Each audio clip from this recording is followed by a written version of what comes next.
Okay, it's a sound off show. It's Matt Kundle. This time I'm joined by Tracy Koga from ILikeHue.com. Tracy joins us from Winnipeg. Hi, Tracy. Hello. Good morning.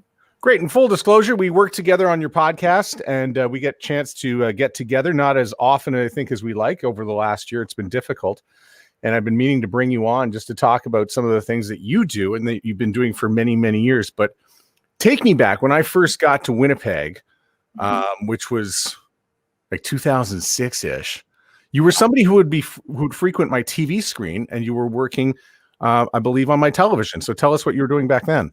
Well, yes, I was working for Shaw TV, and we were the community-based station. So very much in the community, telling all the good news stories. So nothing ever controversial, political, or derogatory, or any sense like that. So that was the beauty of the job, and certainly meeting so many different people from all walks of life. So it was a lot of fun. When did you first know you wanted to get into television? I didn't. It was a little prompting from my mom, who's actually volunteering when it was then Videon. And she said, you know, it's kind of interesting. She was just doing behind the scenes production for a little school show, educational show. So she said, there's another show and they're looking for a reporter. So I had just recently retired from the Royal Winnipeg Ballet. And I thought, well, I'll give this a try, you know.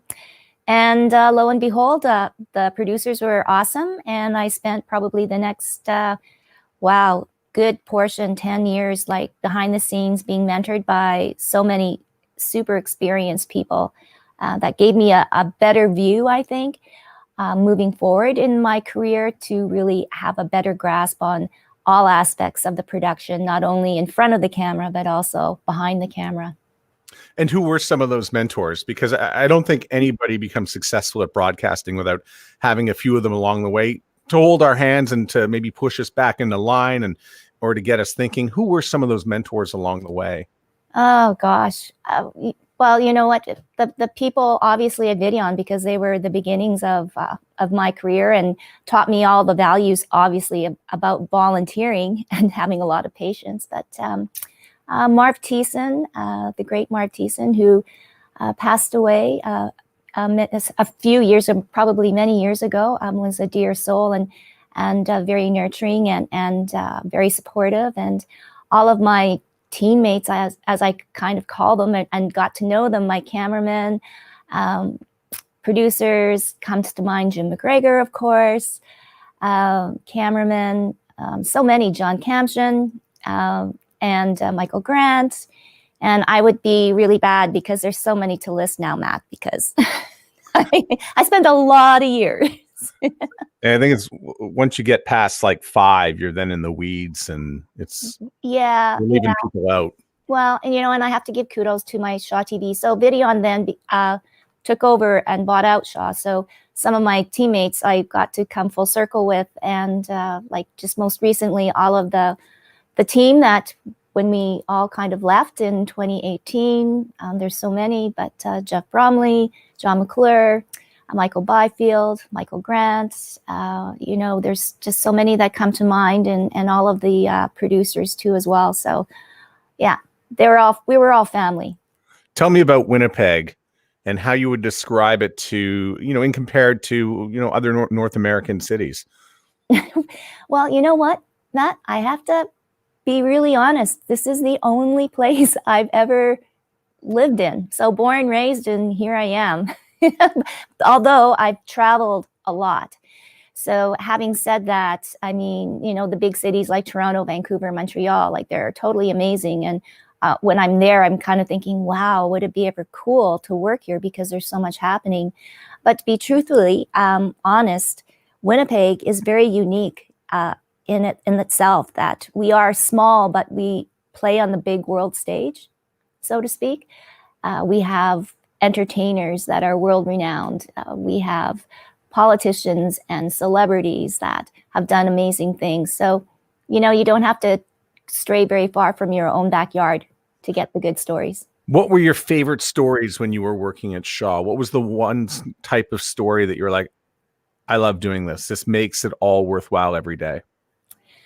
Well, the big part of it, Matt, at Shaw, we had a very, very long leash, so to speak.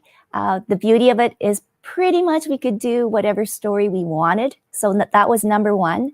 There's no question. And of course, number two, you had to have a good eye for a story. So there's so many that come to mind. But I guess some of the opportunities that I was very fortunate to have while working with Shaw TV was one, going to Israel and doing a whole documentary on Winnipeggers that have been living in Israel and learning about their culture and the whole reason of they're staying in Israel, and Jerusalem and Tel Aviv. And then as well going up to Churchill and documenting the Winnipeg Symphony Orchestra for the first time, going up north and bringing symphonic music to that northern community. And it was an interesting time because they were in relations with Russia. People might remember doing the great seaport between Churchill and Russia. So we had the dignitaries from Russia there, and it was just amazing. And the town of Churchill was just incredible. So those are just a few of the things. And then I guess lastly, sitting down at a table with President Jimmy Carter. He was here for Habitat for Humanity, their anniversary, and wow, he's quite the man. And so is his wife. Yeah, and recently, by the way, CNN had a great documentary. I didn't know about his affinity for the Allman Brothers and his relationship with rock and roll music. So it's incredible all the things we learned. Because I mean, if you look back historically, he had 4 tumultuous years, which featured gas lineups and the Iran hostage affair, and it was all bad news every day. But here he is afterwards as just this man who's Habitat for Humanity. He came up here, and I believe he had to spend a couple days in the hospital just to because he overworked himself in the Winnipeg weather. Yes, like at the time he was 92 and he was out front sawing and hammering, and it was when we were going through that incredible heat wave. And yes, he did succumb to some heat exposure, but first thing he says is, I was so impressed with all of your hospital care and Medicare, and so it was pretty cool. I want to talk about 2 of the transformations that you made, and one of them was moving out of conventional television and working into the internet space. And this is, I mean, look at what we're doing now. I mean, this is pretty fantastic to think. I mean, obviously, looking at you and looking at me, one of us has obviously an eye for putting together a set and a backdrop, and as well, probably some makeup and better with appearance, because you are quite there. And thank you, by the way, for that side shot of the set you've got. It looks fantastic. And all the work that you put into I Like Hue. So tell me how ilikehue.com came together and what it's all about. Well, to put it in a nutshell, it was a continuation of what I had been doing before Shaw TV kind of changed their mandate. And I just felt that there was still a deep niche and a deep kind of hole left where we were pretty much the people that were filling that hole with the great community stories. So I really wanted to do something like that, but also knew that we were going to be online, Matt, too. So I know we had this conversation that, we can't be totally specific to Winnipeg. And then with this pandemic, I hate to say it because it's been overused and whatever, but we're all in this together. It kind of changed the whole dimension of what we were doing. And so now we have developed a new show called Hue at Home, which is definitely virtual now, but hence the set. Hopefully, fingers crossed, maybe in next month, we might be able to have a live guest here and do a combination of virtual like what we're doing now, and then with a live guest, and still continuing the conversations.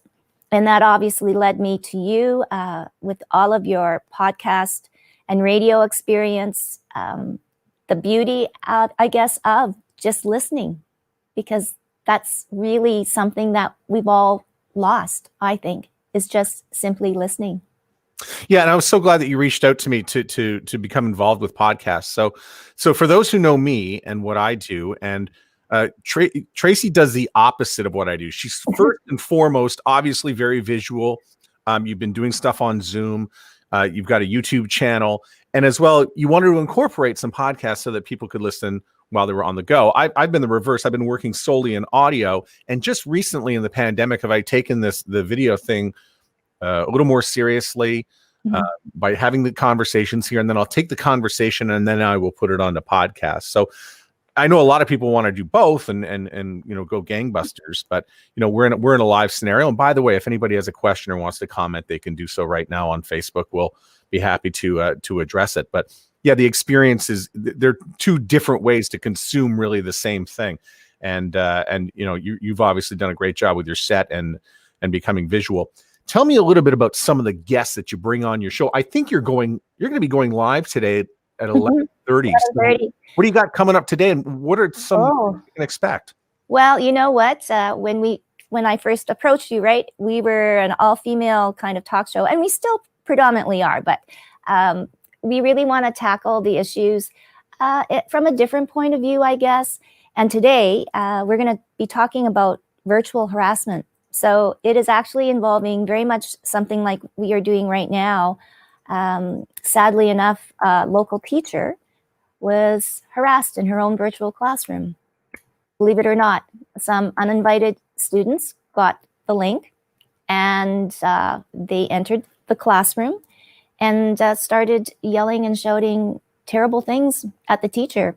And she broke down in tears and she left her classroom. I have never heard of anything like this.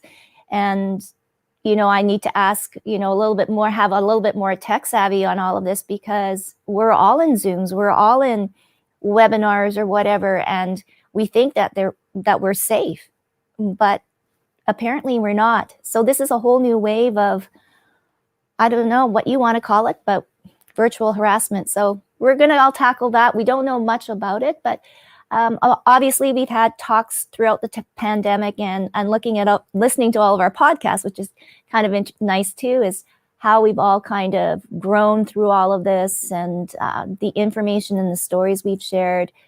We've had breakdown cries with people that have talked about their own personal abuse and the emotions, and of course mental health is a huge issue.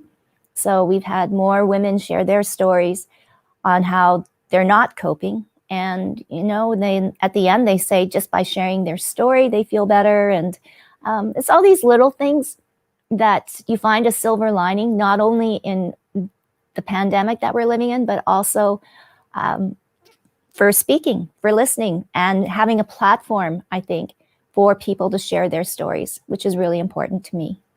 You touched a little bit on the pandemic, and when it hit, here you are with the company, and it's a little bit beyond obviously a startup at this point because you've been going for so long. But oh no, you want to shift it home. And by the way, for those who don't know, I mean, Tracy was doing these shows out in the community in various places. At one point, you were looking at doing one in a mall, making it more public, making it more accessible. And then along comes this pandemic and kind of throws water all over those plans. How have you coped?